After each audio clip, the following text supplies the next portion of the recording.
दुनिया के शीर्ष पर, जहां धरती बहती हुई समुद्री बर्फ को रास्ता दे देती है और हवा स्वच्छ शांत होती है, वहां उत्तर ध्रुव अविस्मरणीय सुंदरता के साथ जागता है।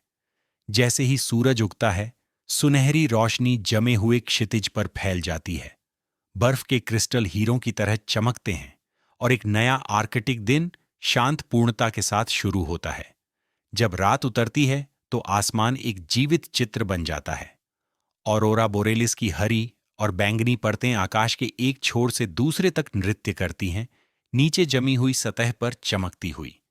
नजदीक से देखने पर बर्फ स्वयं कला की दुनिया है, पारदर्शी धारियां, हवा और समय द्वारा तराशी गई, सूर्य की किरणों को झिलमिलाते रंगों में परावर्तित करती हुई।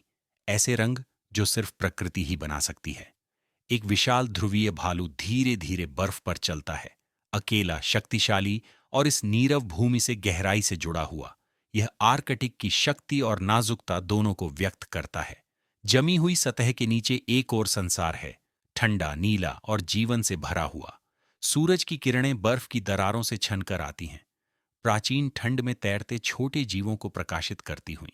संध्या पूरे परिदृश्य पर उतर आती है। आसमान में हल्की बैंगनी रोशनी भर जाती है और धीरे धीरे बर्फ गिरती है। समय से अछूता एक शांत पल। क्षितिज के दूर एक बर्फ तोड़ जहाज आगे बढ़ता है। उसके इंजन की गूंज जमी हुई निस्तब्धता में फैलती है, जमे हुए समुद्रों में रास्ता बनाते हुए दुनिया के किनारे मानव अन्वेषण का प्रतीक।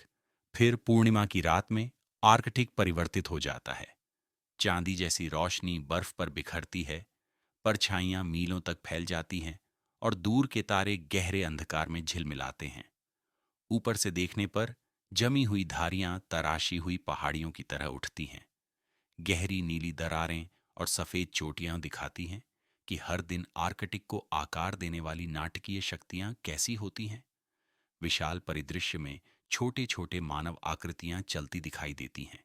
ये हमें याद दिलाती हैं कि हम कितने छोटे हैं और यह ध्रुवीय दुनिया कितनी विशाल और विस्मयकारी है।